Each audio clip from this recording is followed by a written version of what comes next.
So in this video, I am going to talk a little bit about different measurements you might need if you were going to be building a facial hair piece for somebody. So like I discussed in my lecture video that I did for this topic, I don't think that everybody takes the time to always measure out somebody's face for facial hair pieces. Most of the time with that, you're going to see people just creating like the plastic patterns. Me personally, I just like to have both. I like to have that like actual like number reference to go back to, as well as the physical pattern I created. I just feel more comfortable like that. So if you have the time to measure somebody's face, these are just some ways that I think it's a little bit easier to measure someone. These are not the only ways you can measure someone, but for me in my work, this is the kind of stuff that I typically do. So if I'm just going to make a mustache on somebody, I like to measure kind of like, and again, I'm going to have to show this on myself, so it's going to be a little bit interesting. So I would like to measure just basically like what this space is, right? So if I have my little like measuring tape that I would obviously sanitize from person to person if it is like right under somebody's nose and on their face, I like to know like how much space I have from here to the end of the mouth, from like the center of my nose to my top lip, and then also from like this nostril to the corner of my mouth. So you basically need to know like what this entire area is. So if I'm making a mustache, I need to know like how much space do I have between my lip and my nose, and how much space do I have to like go out with it before it's going to be like consuming my whole face essentially. So for mustaches, very basic, that's all you would need. If you are going to do a goatee, for me personally, I always like if I'm doing like a beard, goatee, or mustache, I will usually at least always take that upper lip measurement. I think it's just good to kind of know that in general for people, because usually if you're building like a goatee or something, you are probably also building a mustache, or you're going to need it to fit with it. So I think it's a good idea to kind of do those basic like above the lip measurements first.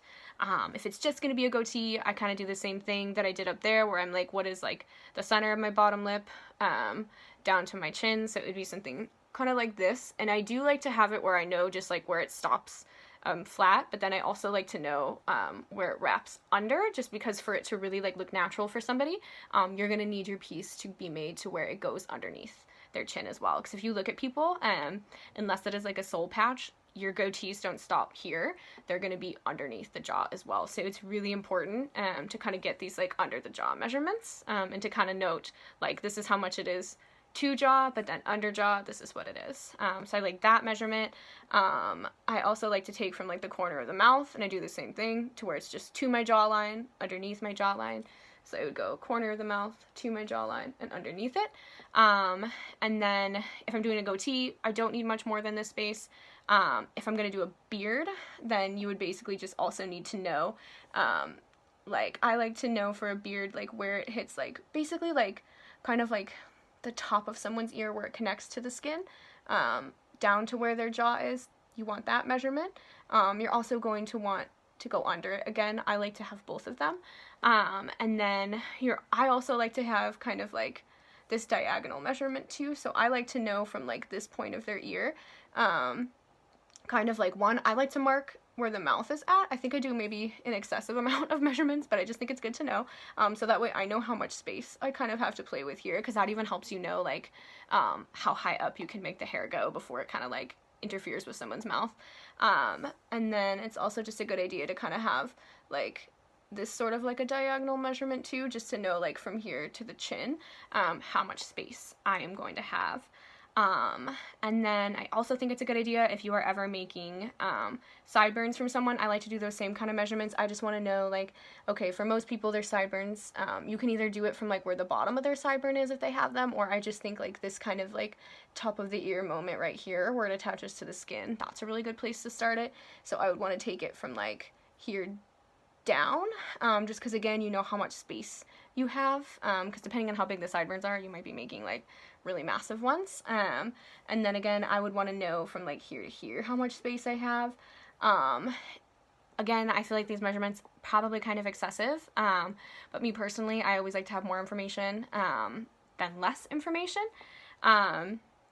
And then also too, I think I forgot to mention this before, you would want to make sure you know what like the width of somebody's chin is if you are making a beard or a goatee. So yes, you need all of these lovely measurements that I have not given names to, but you also just need to know what the basic width of someone's chin is, just so that way you don't make a piece that does not fit them at all. If you're making eyebrows for somebody, I like to measure that too. that might seem like super excessive, especially if you're gonna like trace over it, but if you're not and you don't have the plastic do it, whatever the situation is, or somebody's like sending you measurements, they can measure like, and again, I'm not like doing this for real, so it's not perfect, but like you want to know like how long their eyebrow is. And it's also like a really good idea too, for wherever like the lowest part of their hair is to the highest, if you know what that measurement is, you are going to know like how much lace that you need to leave, and how much space you're going to need to cover up their natural brow, just because when you adhere an eyebrow down, you're adhering it here and up here. So if I make this teeny tiny eyebrow that is literally only the size of what their actual eyebrow is, it is not actually going to be able to cover it. So just kind of having an idea of how much space you're actually working with is really important. Hopefully that made some kind of sense. Again, these are measurements that I just kind of use like in my own life when I'm doing these things. It's kind of hard to like track down anything that tells you exactly like what kind of facial hair measurements you should be taking, but I think if you just kind of like think it through, you can kind of think like, well, if I have to make something that goes here, like what do I have to know in order to put something there? And same with like here, and if I have a beard, like you just need to basically know like the basic space that you're working with on somebody's face. Taking a plastic tracing of somebody's face for facial hair is extremely helpful. If you have time to measure out somebody's face, you should have time to do that as well. But again, I do like to have solid like written measurements as well. So if you have time to do that too, it never hurts you to have more information. Hopefully that made things more clear and did not make it more confusing, and facial hair measurements make a little bit more sense now.